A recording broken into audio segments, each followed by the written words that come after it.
Ever since Negan has appeared in The Walking Dead, there's been a number of different videos out on the internet talking about his skills as a dictator, the system he's created, and sort of breaking it all down. Well, allow me to throw my hat into that ring and chuck in my 2 cents about how I think Negan could actually rule the world if he just tweaks a couple of things in his organization. Now, yes, of course I know in the comic books, Negan's story goes in a whole different direction. But on this channel, we're really more interested in talking about strategy. So we're kind of ignoring what happens in the fictional universe, and we're just talking about the strategy of what could be done in this scenario. I'm not saying that this will happen in the show, because it doesn't in the comics, but we're just talking strategy.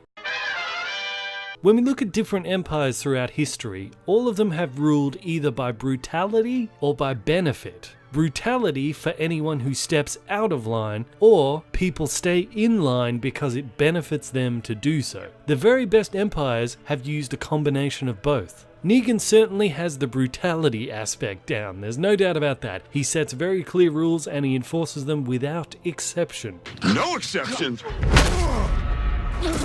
He's feared by both his own men and the people, but fear alone is not enough, because eventually things will get bad enough that people's frustration will outweigh their fear, and then everything just falls apart. We're starting to see that happen in The Walking Dead. The cost of living under Negan's system is so high, people would rather risk death to fight him off. So I suggest Negan should look a bit more at the Roman Empire during its peak, not during its decline, but during its peak, to build a better system. Because the Roman Empire used both of that brutality and benefit system. The Romans yielded genocide like a weapon against any city or state or nation that rebelled against them. When one city would rebel, they would completely raze it to the ground, killing everybody. The massacre was so great that it would scare all the other nations and all the other cities around that they wouldn't want to risk rebelling against the Romans. Negan has done similar things. We saw that episode with that town made of all the women because Negan came and killed off all the men. So he's obviously willing to do that, and it does set an example, but the Roman Empire also had benefits to stay in it that helped to stop rebellion as well. The Romans didn't just conquer an area and tax it, they built roads so that people could travel safely and carry their carts around without hitting giant potholes. They did have taxes, but they kept them very low so people had more money to spend. They built aqueducts to bring in fresh drinking water so people wouldn't get terrible diseases from drinking contaminated water. The Navy wiped out all the pirates on the ocean. The army took out all the bandit gangs on the roads that were prey on travelers. This made it much easier for merchants either by sea or by road to travel all around using these new roads, and with all the extra money that people had from low taxes, it resulted in some incredible prosperity. During the Roman Empire's peak, people obeyed the empire and wanted to be in the empire, not just because they were afraid of what happened if they tried to rebel, but because they gained so much by being in it. All right, but apart from the sanitation, the medicine,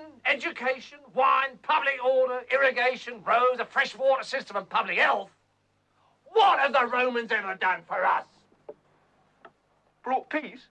Oh, peace! Shut up!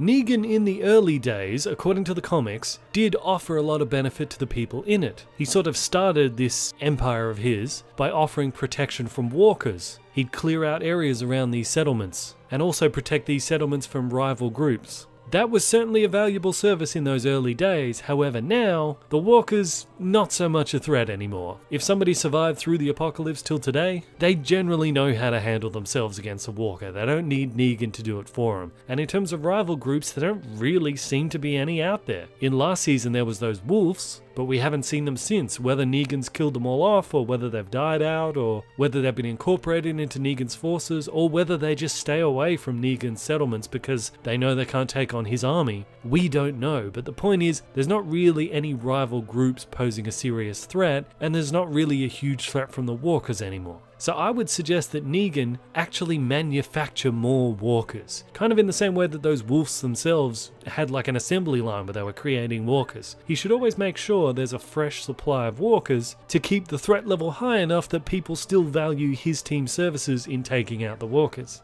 I'd just take care of one of these dead pricks that could have killed one of y'all. Service.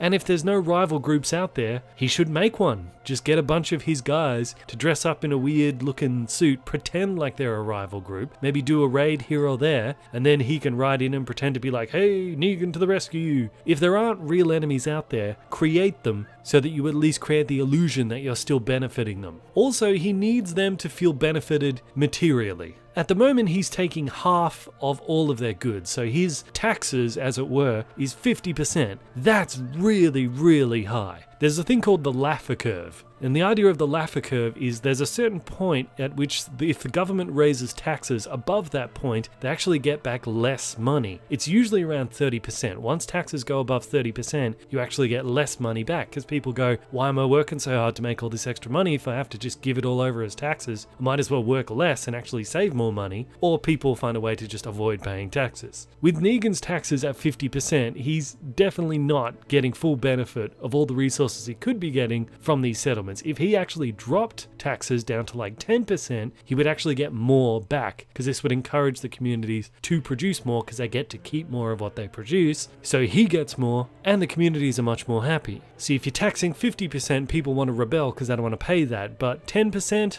and they still feel like there's a legit threat of walkers or rival groups out there, they'll put up with Negan. As I mentioned with the Roman Empire, new safe roads opened up trade, opened up markets. Maybe Negan could do a similar thing. Maybe once a month he could create like safe highways between the different strongholds that he controls, and they can have one big market where everyone can come in, trade goods, meet people. Apart from being just an economic incentive for everyone, it would also kind of add to this sense of community amongst different groups. They're meeting people in a friendly environment, in a safe environment that they otherwise couldn't meet. It would also mean there'd be a much greater variety of produce created. At the moment, each of the communities seems to just be farming and producing their own goods. If you have to farm your own goods, you can only really produce a couple of different crops, like maybe potatoes, maybe beans, maybe carrots. You can't produce more than that because you just don't have enough. But if this is shared amongst all the different communities, you could have one community growing the beans and carrots and potatoes, and then other communities could do other things. They could farm chickens, they could brew